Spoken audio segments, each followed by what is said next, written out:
Bom, pessoal, água, sol e pimenta, uma solução picante para a pobreza crônica. Só o TEDx me faria pensar num título como esse, para a minha apresentação, para o que eu vi em Baixas. Na realidade, eu tenho uma preocupação grande de ter ouvido aqui durante muito tempo o problema da seca do Amazonas, né? Então o rio baixou de nível, nós estamos numa seca, e isso deu uma certa confusão na minha cabeça, porque nós estamos num auditório flutuante, capaz de, se eu fizer assim, é capaz de balançar, né? E eu convido então vocês a conhecer um pouco uma face mais aguda da seca, que é o nosso semiárido nordestino. Então isso aí é a mata seca mais extensa da América do Sul, né? Então nós temos o bioma Caatinga como representação quase que de uma floresta sólida, quase que nós não vemos água aí. E isso é o ambiente em que nós vamos hoje dar uma caminhada. Para buscar água nessa região, para chegar na possibilidade de ter um pouco de água para flutuar, nem pensar, nós usamos essa foto para ilustrar bem. Essas pessoas não pousaram para mim, essas pessoas estavam no caminho. Isso é o papel da mulher no semiárido. Normalmente as mulheres e crianças saem com seus animais, juntando tudo que tem de baldes, de reservatórios de água para ir buscar, fazendo essa caminhada. E quem não tem um burro, às vezes vai de carro, né? Mas é o carro de boi, né? Que consegue, para a coletividade, levar tudo que pode armazenar de água. E quem não tem nenhuma coisa nem outra, leva na cabeça mesmo o balde, como essa senhora de cerca de 70 anos de idade, e que faz esse percurso diariamente como uma coisa cotidiana da busca da água. E é exatamente essa água que ela vai buscar, que normalmente é de péssima qualidade. São escavações, são barreiros escavados no solo, e que juntam água no período da chuva, que divide com os animais. Nós temos ali vacas e bois que jogam seus excrementos, então nós temos aí praticamente um caldo de coliforme fecal, e que é com essa água que as pessoas sobrevivem no semiárido nordestino. E essa água seca, está aí um dos barreiros que já não tem mais nada, nem umidade, só um pouquinho ali de água no final, que é utilizado por esse pessoal. E isso é o semiárido, com 1 milhão de quilômetros quadrados, com 1.228 municípios, com 25 milhões de habitantes, é a floresta seca mais extensa e mais densamente povoada da nossa América do Sul. 50% da população com renda inferior a meio salário mínimo, e onde ainda morrem cerca de 49 crianças em algumas comunidades por cada 1.000 nascidas vivas. Então, é uma maior mortalidade infantil em algumas cidades dessa região. Alagoas, onde nós estamos fazendo o nosso trabalho, o número é mais ou menos esse há 4 anos, quando nós chegamos. E aí a comunidade de Baixas, em São José da Tapera, Alagoas, mais ou menos isso é que é o povoado. Povoado que não tem energia, não tem luz elétrica, não tem água, não tem saneamento, e as pessoas sobrevivem com menos de $50 por mês, proveniente da fabricação de uma vassoura artesanal de palha de oricuri, que é uma palmeira local. Isso nós queremos mostrar a casa típica da região, né? É exatamente chamada de tapera, porque é uma casa pequena, e São José da Tapera é isso aí. Eu convido a vocês agora a entrar comigo por essa porta da frente, e nós vamos ver aí, isso é a sala de estar da casa, a porta. Essas galinhas à noite são penduradas em sacolas plásticas e penduradas no telhado como aquela rede, que é para as raposas não comerem, né?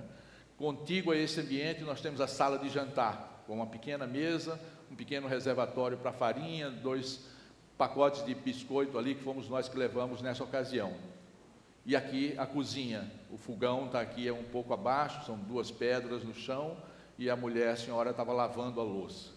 Não me peçam para mostrar o banheiro, porque não tem, é lá atrás, perto de uma torceira de mato, daquela que está por ali. E essa é uma foto que eu gosto de trazer, porque é uma foto que retrata a família nordestina, né? Isso foi muito bem escrito por Graciliano Ramos, no seu romance Vidas Secas, que foi traduzido em várias línguas, e que demonstra bem a mulher com seus 8 filhos, 3 netos, e a cachorrinha, que nesse caso não é a baleia, é a piaba, né? Mas guarda uma certa semelhança. E foi nesse local que nós encontramos um poço, está lá mais adiante, um poço completamente feito esquecido, a bomba não funcionou, os módulos fotovoltaicos foram roubados e foi completamente abandonado pelo governo. Nós chegamos então lá e conseguimos recuperar esse poço e então tiramos essa água à superfície. Só que essa água era salobra e nós fizemos então um dessalinizador solar, colocamos esse dessalinizador para funcionar, a água evapora, condensa naquele telhado, cai nas canaletas e nós recuperamos 250 litros de água por dia. E aí tentamos fazer alguma coisa com essa água. Fizemos a gestão da água, colocando a água salobra para uso comum e uma pequena caixa lá em cima com água dessalinizada. E foi com isso que a gente inventou o tal do projeto H2Sol, que a gente chamou de água solar, né? E nessa ocasião, né, nós fizemos um sistema hidropônico. Era a única coisa que a gente podia fazer, recircular essa água para tentar plantar alguma coisa. E com esse sistema hidropônico, utilizando garrafas PET, nós, com um substrato de casca de carvão de casca de arroz, nós entramos numa discussão: plantar o quê, produzir o quê com isso? Em coro era uma horta comunitária. Uma horta comunitária não, uma horta comunitária, a comunidade vai comer a horta, né? E isso eu preciso gerar renda, não é um programa de segurança alimentar. Foi quando então veio a terceiro fator da palestra, que agora que a gente começa a descobrir, que foi a pimenta. Então o água, sol, que a gente já tinha dominado, entrou a pimenta no circuito, porque era uma planta que poderia gerar valor agregado e produzir, ganhando-se algum dinheiro. O projeto deu tão certo que os canteiros quase desabam com a grande quantidade de pimenta que foi produzida. E já no primeiro ano de governo, nós já tínhamos montado uma outra estrutura, mais 5 sistemas implantados, fomos buscar água em cima daquela serra, um pequeno olho d'água, e desenvolvendo mais 5 canteiros com uma agricultura familiar. Isso está tudo modulado, pode ser replicado, já foi refeito na África. Nós fomos buscar água dos morros lá de cima, trouxemos com mangueira e suprimos a água para a comunidade. Aí como funcionou, deu tanto certo, a colheita, depois nós treinamos, capacitamos as pessoas, agregamos mais valor, fazendo um vinagrete de pimenta. Então nós estabilizamos toda a produção do lugar, nada foi perdido, né? Toda a pimenta produzida ou virava vinagrete ou vinha para uma estufa solar térmica e virava também pimenta desidratada, podendo ser conservada por mais de um ano. E o produto sai dali já envasado, com tampa, rotulado e chega ao mercado com essa cara, a cara deles. A gente fez questão de ter uma coisa simples, um rótulo simples, que isso melhorasse a autoestima das pessoas, vendo circular um produto que eles estavam fazendo numa comunidade que morria literalmente de fome e sede há 4 anos atrás. Isso deu tão certo que nós fomos procurar nichos especiais de mercado. Não queríamos esse produto numa prateleira comum de supermercado, ou colocaríamos isso em gôndolas especiais ou em nichos especiais de mercados. E aconteceu de a gente colocar em 5 hotéis de Maceió. Maceió é um destino turístico hoje importante. Então, em cada um desses hotéis, em cada quarto, tem um vidro de pimenta com um folheto mostrando o porquê, de onde vem. Não é só o produto que é vendido, mas é o projeto de inclusão socioprodutiva que é negociado junto ao turista na hora que ele vai a um hotel desse tipo.